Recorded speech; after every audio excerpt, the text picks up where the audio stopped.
Voici quelques témoignages recueillis sur la lutte pour l'indépendance.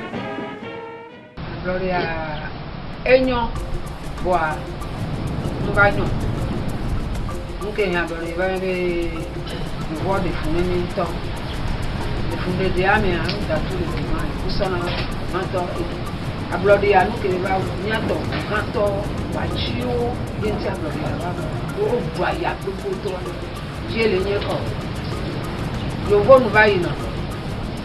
Ahone le wasi yaka. Ahomi yaka. Ahoami yaka. Toi quelqu'un non ça va non wa. Ola pour kolata. Non ça va non wa. Et moi oya. On va au fond na mi do kaka wa chudo na ngokan. O blow bi yo ko mi sia ma ton ni ato won ku quelqu'un. Bo to chaka to. O le fi ni on gba. Bo to mi lo so we bi ba da wo ba. La ne confier so konga. Plus sonné au monde. Au baba vous grandir, au pouvoir le kaka amé ya cheti. Au be ku e ba ji we foué là ba ji nyo de fo pourquoi nyo de amé ko amé ku pa bo zu ojo o do ati. Et nous on les jeto mené silence. Le silence be gamé ba ko kaka quoi. Le togo le doyen to. Nyawo nyawo ko to ni. Non les bara les noirs les amis non doit dans ta ton non on les caves pas tant ta ton on la sort ta ton ta les calme la guidi ça t'allait to la guidi quand même beaucoup de temps oui et yo do be pour na me sende non pour pas kaiser jola mo le olo nyen to que les filles en temps tant on go maintenant ça dit ba la coton que on sort nyen to que les filles ne va ko tinya e de na gabututo ade o ma to la so ni kwa ame poto le tuji do le do afi bu ala me be khia la ku na se la ku enena na me ye Olympio wa chitele do ami oubli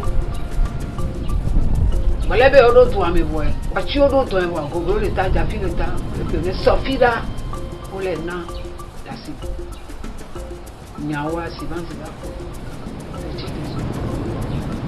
Souvent, c'est les bijoux, et on congrès le beau. Tony Bouton, que you Jimmy a Joe Jimmy. N'a me débé ya ouya. La tête sur les le confabulation de quoi nous avons. Ma sa fort me fier les cantons. A fort ma sa fort fier que toi et moi, c'est man sa tête et qu'on a des tours d'ail. Et bien, t'as nous. La dame a jaro me fille. Les appelez-moi les et pour nous on a pas voir que toi quelqu'un bona ne hordona il va te quoi le beau mais les noirs les avait une tête na on va les on va là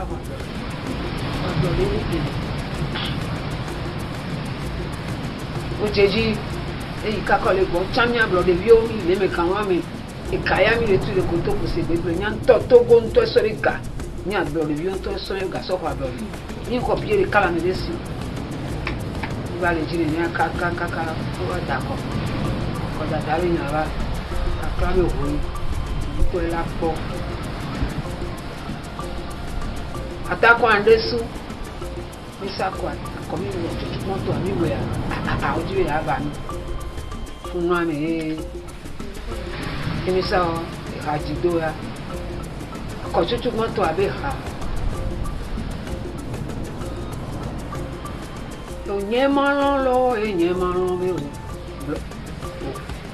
nyemalo be mi fia ko o ma to be mo la lo ma nyemalo lo be mi fia ko o ma na be nyemalo chuchu ko ba ko ke mi da yo fi mi va tro da vigon e o nyemalo be mi fia ko o ma na be mo la lo ma Nyemalo e nyemalo kakla gbale zoji chan nyemalo ikumu yi pari chan nyemalo mi fi anko ma na mbe mola ma o nyemalo e nyemalo be mi fi anko ma do mbe mola ma nyemalo e nyemalo kwa chan kwa misa kwada si an to fimi Olympio be bebe e ya be seye mi wo ma be no an to le ngbe do mi kan na Kini la sa kwada obi to ba Amérique va au sort quelqu'un. Il y a quoi là, il y a quoi là. Et Amérique, il y a quoi. Il y a quoi. C'est risque il y a quoi. Il y a quoi là, et pour garder quoi, au nuit, Amérique. Le foie, et puis, ok, puis les pépés, le voit sobre le nyanti, le voit, puis les pépés, quoi, le voit, le funa. Le VVV, non, la quoi, Amérique, ou le voit, le sobre le funa. Quand on a fait les élections, Olympio Sylvanus est exclu des candidats. Le gouverneur prétendait que quand Olympio a démissionné en 1951, pour se mettre plein dans la politique, il n'avait pas déclaré ses avoirs avec l'Unilever. Les Français se sont arrangés pour l'invalider. Disons les choses telles qu'elles sont. Pour l'invalider. Donc, il ne pouvait pas se présenter. Ce qui n'était pas le cas de Santos, qui s'était présenté, qui a été élu. Mais tout le monde reconnaissait que le vrai triomphateur de tout cela, c'était M. Sylvanus Olympio. Il faut rendre à César ce qui est à César. Ça y est, dans notre papier, notre livret, là, il va laisser sa place pour Sylvanus Olympio, qui n'a pas passé à l'une.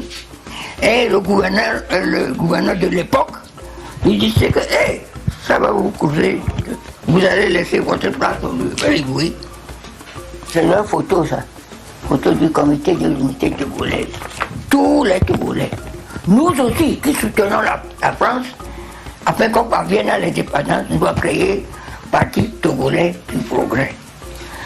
Le dirigeant du CUT, c'est Sylvanus Olympio. Le dirigeant de nous, c'est Dr Pedro Olympio. Il va ma même famille. Sylvanus Olympio, c'est l'homme qui dirige l'Assemblée représentative du Togo dans un sens anti-français. C'est l'homme à abattre. Et c'était écrit noir sur blanc, l'homme à abattre. Donc déjà, nous étions en 1946. Et ça veut dire que c'est quelqu'un qui n'a pas toujours eu l'amitié des Français. C'est pas pour autant qu'il est contre les Français. Mais il est clair qu'il a été d'une formation anglophile. C'est un des Togolais, et c'était d'ailleurs l'habitude des Togolais, une fois l'école primaire terminée ici, d'aller finir leur étude en Gold Coast.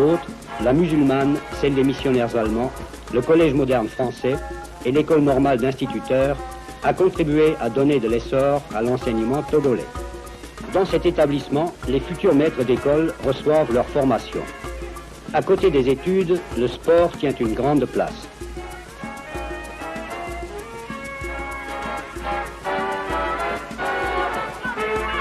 « 43% des enfants d'âge scolaire fréquentent aujourd'hui l'école.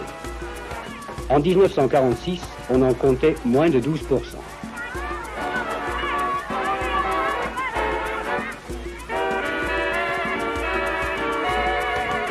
Dans l'école de la mission Saint-Joseph à Lomé, nous rencontrons de nouveau des collégiens faisant du sport.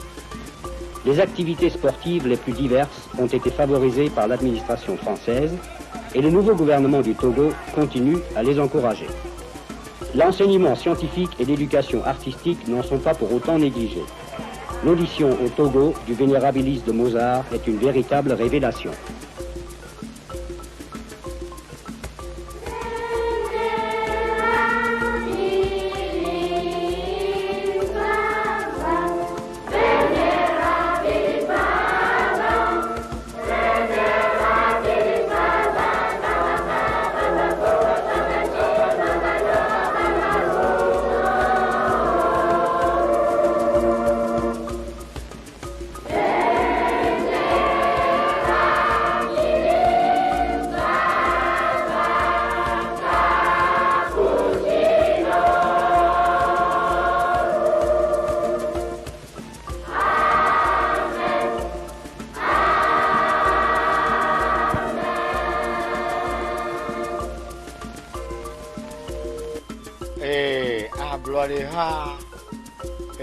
Tɔkɔe be nye kike ablɔdia edzɔso ni dzesi papa Sylvanus Olympio.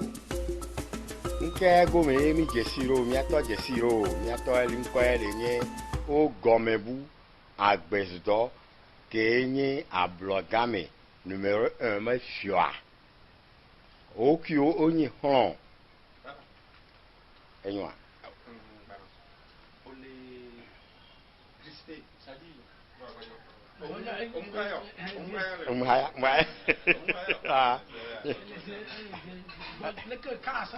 Ako mano ni afa. Aha. Ni aha. Kwa aha. Oh. Yung.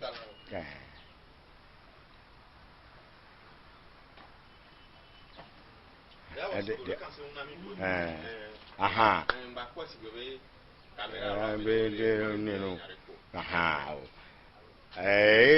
Papa Sylvanus Olympio. Jesse miato o gomebu agbesdo kelenye aglagame me fiogan aglagame numéro 1 be fiogan. Bon les obe gododo me o ma se nkaka me o me pupo po horo kadodo yi ne le me a ele nyebe ene la noix du coco mi siane mi fene mi siane benye copra miato Sylvanus Olympio. Il va donner ton pouvoir, il va donner ton, ça il a voté, en mission, il voté. Les gars pour moi, mais au couteau, tonio, au canassin, non, non, bon, mi séné, ou yolande bébé à bloré, yola hodouya, bagné yo toma, bah non, yo vo aussi, mais nyao, le bas c'est un caca, mais caca,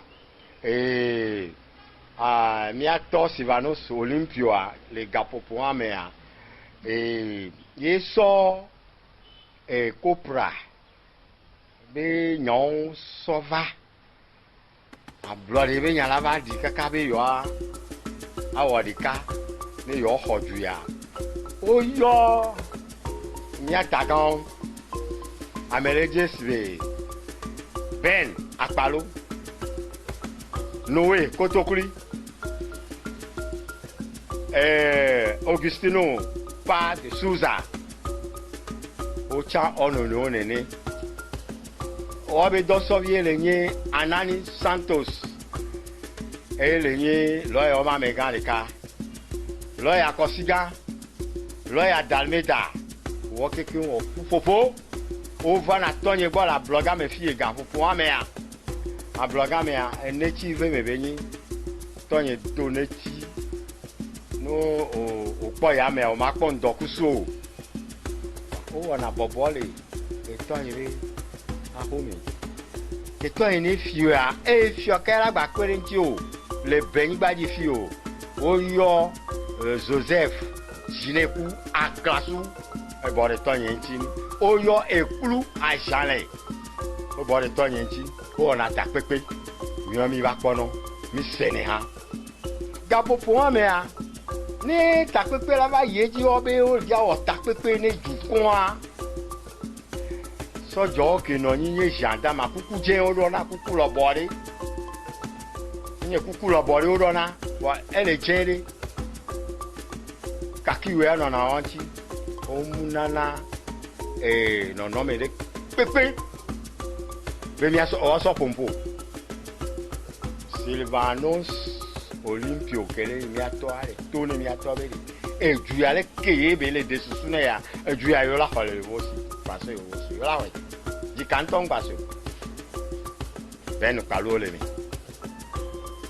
e atavi ereka o yo la betete Abraham e tone be nyakole gulane ya ne kulanya yo le ngbe domene yo la hoju ya banye yo to yo be vio yo be togbe avio so gbere gbe o la fo o la duju ya benu ma gba ya mebu ma gba yo vo si me o enya ke yen ya o le ji don nko ba ona no yo fufofore be yo no yin yo gbra o ponaga ne ju kwa e be ju akeke kora mu cheve ku to keke e bagida ovo be chogbe ovo o bana o na bobo yo me aro no to bobo ja Français yo vomu na naton onye kuku jeto ga me mi po na onye police. Sylvanos Olympio be ahome la siga me gogo Rolando le funwa kapupuwa me agbetom le e de ka e ko le fun o yo na tepe wa be jakui me ke se le lo me fie ko na me o se ya amola ba témoigner o la ba ko fie o la ba jakui yo na funa ro me le pepe le funo e ba puta funa o yo na bobore a blood e be bobo yo na no go like frase nu ekpo enkel wa desigidi ya to do me kanu ma to na be de vi o mi baba o mi no na fi no yuele bobo ale mi to ma aho me fi a de mi si na be na o te na kaka o wane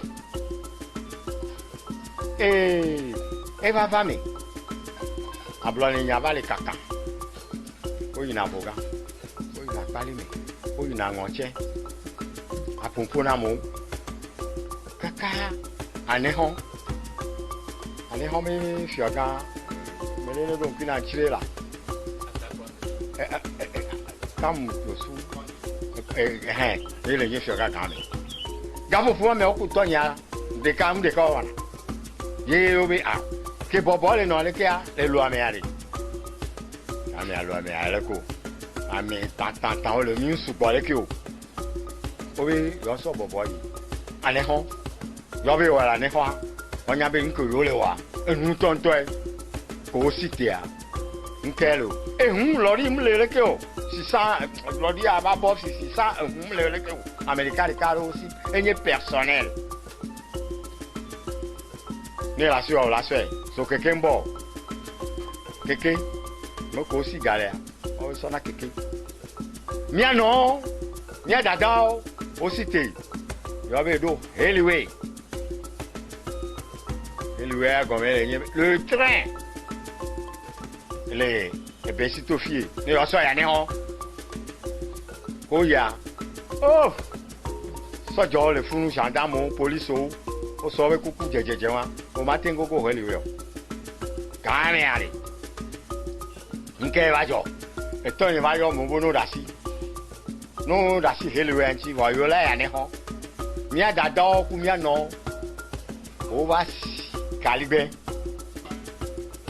Si sont les gars, bon, on est un meeting populaire. Au cité, Matatea. Au saut, au troya. Gâteau et à mer. Au démon. Au rotari. À l'écran. Cacao lavé d'eau. Bon, jamais. Sur les gogo à la fois, sans les dos. O yo na Calibé bidi lo asi o yo na be ngoli poti ami agba yo le français gbe le na lampion o sine kudo amidien yenye crazy que non aime aro pétrole que non aime amidien o do na fovu eme afovu ke be nya e togbe on topo nya o so do ne e yapona o zo na moku Calibé viwa plus de 1000 personnes. Oyina Calibé un petit pop kaka la po fofosi ga tomea o do ani honya o to bobo di a bloody be bobo o teji o ona bobo so ndi ga si le keme kaka gave me ko baje mo o wa ko are lo me fi ame se me ya la ho ga keme yo fo gbebe pipa ma do a onu wa ye me o ba de ha to be lari o be hwa mayo Obe pipa mayo, obe sojo be hwa mayo, France obe hwa mayo, kake miyane ho. Obe hwa mayo, obe pipa ma de afo, kake amito foyane ho. Bo baba, ogbo. Eba do gare me, obe o glanyo kaka ko be, akodada me nya javado. Parti on me fait quoi les jouer progrès unité miao bientôt ami le bientôt yo me onye unité les gars pour prendre progrès olé o be ma hoblo de progrès o be ma hoblo de bientôt be la hoblo a bientôt Sylvanos Olympio et toi yam nya o mo nous on va quoi oui un kejo oui ya yo voté onu le capo pour moi ah le cola oro quoi o chona pena ni atoro na hu anu asiba edo na hu eyo voté ele kaka ko nke bebe se quoi e ko na no o leji kaka e ba do fifia ebe yo fo ba no be yo la so blood na mi Uno no meri, mi la hoblori. Comandare le fie ora la vie mai. E giornale un po' le mie sigoni. Un po' l'empo a Olana. Nepi. Palme, noix de palme. Olana nepi, noix de palme. Kotokureka. No gbe Olana. Un sac de maïs, le gars pour moi. À mon bena, à mon nana, à mon nana, mon bena. Puis na tukara, nona et copier. La bloga me fi. Kaka akoda we baro. Et pour girl, oh makana mo. Kota kora ne ho. Oui, je dois me vogan couteau. Amelole a on les unité mêlée vogan les unité mêlée aneho partout on les met akodawi ke bona owo la gbabe wo meeting de kale atola neho adoro enfin ya togbe me sanvi agbezuron ebe o musu no e bobo unité be bobo fun no so d'accord Nya no, nya dado, ova de hato. Ablore nya vanu pebo, me savi naga, mareva da kone oi. Ablore nya vanu pe, me savi naga, mareva da kone oi. Ole nwa je kaka, ojo bo omte o mitino, kakea. On va so ma videva. Oui ou non? Obi, ado, ao. Mi atonye o ma vi e unité tonye o ma vi e, on lo wi reji. Vera, Eleni, Pogreto, on en origine. Oui, d'accord, en 58. 1958. Oh, d'accord. Les. Oui, d'accord, quand sont des cas gardens. Na, autre gardien, d'accord. Et pas. Encore bien sur le doigt, et ça garde.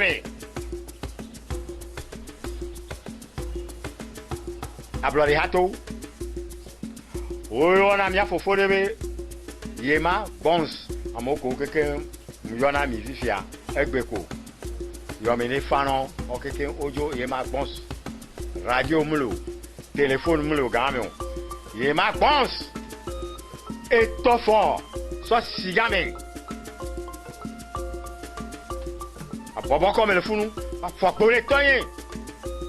Papa, Yema, Bons, Milouji, mi applaudez, Milouji. Il y a quelqu'un, caca. Ben, Moko la sort, mi le pauvre, mi le disale jamais, mi hobblodé. Ben, mi que va on kunamia. Fico do port de fia, mi cité le fia, mi do tare côté est le fia, fico do port ya. Mi le po amedio, ole, et nous y me titi kala, me titi. Gapo pour mais elle le posant gareka undebo. Mi les zombies, ami on va gogo, mi on chamia gogo, yo, non America, mi les zombies wadia. Amo mte, mi tele tu amo, o mte gogo mio. Kaka, fico do port de fifia. Yo comme il va trop le fond. Ou jijo to kwere. Ou zizi to kwere. Mi jo boba, ke mi boba, onkea, ke twa ke cité. Amoko bo yo nye progrès. Fico on to we beroa, on to we lanya. Et va me. Je vais dire tout hein. Aïe dit. Et va me. N'ke va. Et gardez me quoi. Papa Sylvanos Olympio. Et bateau, mi a to di ke kemi. O sema. Mi du ji pepe ba. A blori ale. Yo ma fa sisi. E pepe me gbe yo po blori. A me siame piji. Ngon chebe fi agokoli 2. nke kaka be la nye ne ne ama nko mo la gblon yan ko yo le no apa yo le se ka e awo be no xogbon e la gba yo de a jom de me azake be yo la gba hoblo de ai a plangala iti no yo e la ba gblon no pepe me gbe do me de 58 à 60 et bi ba nasa le 27 avril 1960 drapeau là dit le 26 nous étions au stade municipal à Lomé ici.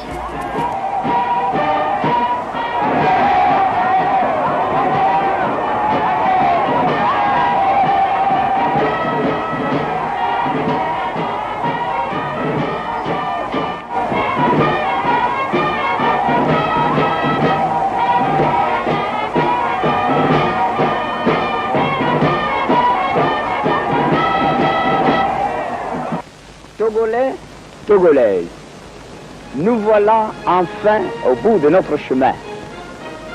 Nous remercions Dieu. Je suis persuadé qu'avec vos efforts et l'appui de nos amis, nous allons faire de notre cher pays le pays de notre rêve. Vive le Togo indépendant à Bloré.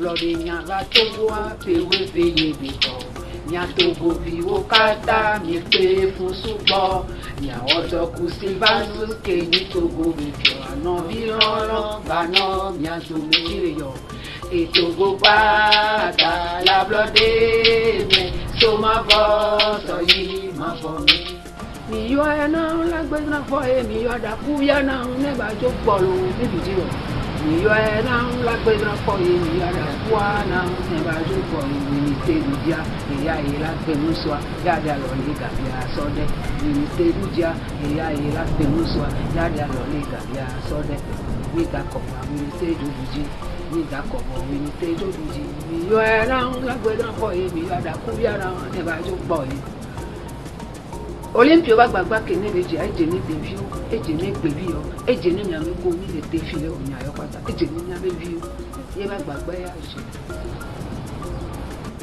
ke won akedo ya eton be etanu le ho to ni okon be etanu no la wi ate pe lagbara wo ye ma sa for home so fi le ke to ke won ake ka popo abadu akuyo e